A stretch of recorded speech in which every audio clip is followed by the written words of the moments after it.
बिस्मिल्लाहिर्रहमानिर्रहीम। वाक़िया मेराज के बारे में हज़रत अबू सईद खुदरी रज़ी अल्लाह अन्हु की रिवायत। उन्होंने फरमाया कि हुज़ूर अलैहिस्सलाम ये फरमाया करते थे कि बैतुल मुक़द्दस में जो कुछ हुआ, इससे जब मैं फ़ारिग़ हुआ तो सीढ़ी लाई गई और मैंने इससे बेहतर कभी कोई चीज़ नहीं देखी, और यही वो चीज़ है जिसकी जानिब तुम्हारे मुर्दे अपनी आँखें खोले तकते रहते हैं। जब मौत आती है, इसके बाद मेरे साथी ने मुझे इस पर चढ़ा दिया, यहाँ तक कि मुझे लेकर आसमान के दरवाज़ों में से एक दरवाज़े तक पहुँचा जिसका नाम निगहबानों का दरवाज़ा था। इस पर फरिश्तों में से एक फ़रिश्ता जो निगहबान था उस दरवाज़े का, जिसका नाम इस्माईल है, जिसके हाथ के नीचे 12,000 फरिश्ते और हर फरिश्ते के नीचे 12,000 फरिश्ते हैं। तो रावी ने कहा, जब ये हदीस आप अलैहिस्सलाम बयान फरमाया करते थे तो फरमाया करते कि तेरे परवरदिगार के लश्कर को इसके सिवा कोई नहीं जानता। फिर फरमाया, जब वो मुझे लेकर दाखिल हुए, इसने कहा, ए जिब्राईल, ये कौन है? तो जिब्राईल अलैहिस्सलाम ने कहा, ये मोहम्मद सल्लल्लाहु अलैहि वसल्लम है। इसने कहा, क्या बुलवाए गए हैं? तो जिब्राईल अलैहिस्सलाम ने कहा, हाँ। तो इसने मेरे लिए भलाई की दुआ की और भली बात कही।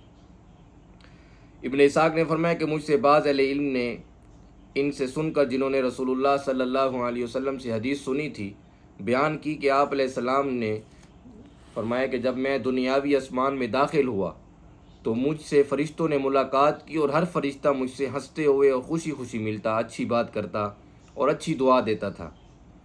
यहाँ तक कि फ़रिश्तों में से एक फ़रिश्ता मुझसे मिला और उसने भी वैसी ही बातें की जिस तरह दूसरे फ़रिश्तों ने बातें की, और वैसी ही दुआ दी जिस तरह दूसरे फ़रिश्तों ने दुआ दी, मगर वो ना हंसा और ना उसके चेहरे पर मैंने वो खुशी देखी जो दूसरों फ़रिश्तों के चेहरे पर खुशी थी।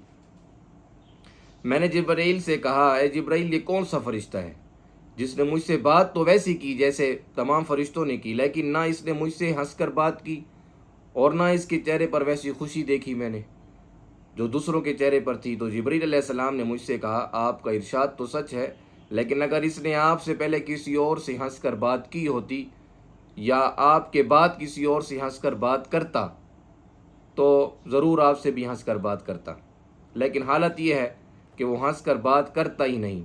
ये दोज़ख का मुंतज़िम मालिक है। रसूलुल्लाह सल्लल्लाहु अलैहि वसल्लम ने फरमाया, मैंने जिब्राईल से कहा, वो अल्लाह के पास इस मर्तबे पर है जिसके मुतालिक उसने तुमसे बयान फरमाया है कि वो वहाँ का अमानतदार सरदार है। क्या तुम उसे हुक्म ना दोगे कि वो मुझे दोज़ख दिखाए? तो जिब्रील अलैहिस्सलाम ने कहा, क्यों नहीं, ए मालिक, मोहम्मद सल्लल्लाहु अलैहि वसल्लम को दोज़ख की अजाइबात दिखा। फरमाया, तब तो उसने दोज़ख का ढकना खोल दिया, बस वो दोज़ख जोश में आ गया और बुलंद हो गया, यहाँ तक कि मैं ख्याल करने लगा कि इन तमाम चीज़ों को जिन्हें मैं देख रहा हूँ वो ज़रूर पकड़ेगा। मैंने जिब्राईल से कहा कि इसे हुक्म दो कि इसको इसकी जगह पर लौटा दे। फरमाया, तो उन्होंने इसे हुक्म दिया तो इसने दोज़ख से कहा, खामोश हो जा। बस वो अपनी जगह पर चला गया जहाँ से वो निकला था। मैंने इसके लौटने के साया पड़ने के मुशाबे पाया, हत्ता कि जब वो वहाँ जहाँ से निकला वहीं चला गया तो इसने इस पर इसका ढकना ढाँक दिया। तो जहन्नुम बहुत सख्त है। अल्लाह हम सब की हिफाजत फरमाए कि जहन्नुम का जो दारोगा वो कभी हंसा नहीं और ना कभी हंसेगा, क्योंकि उसके सामने जहन्नुम के सारे मनाजिर हैं। अल्लाह हमारी हिफाजत फरमाए जहन्नुम से, कि जहन्नुम बहुत सख्त है, बहुत अज़ियतों वाली जगह है, ज़लील कर देने वाली जगह है। कि अल्लाह उस दिन की ज़लालत से हमें बचाए और उस दिन की अज़ियतों से बचाए।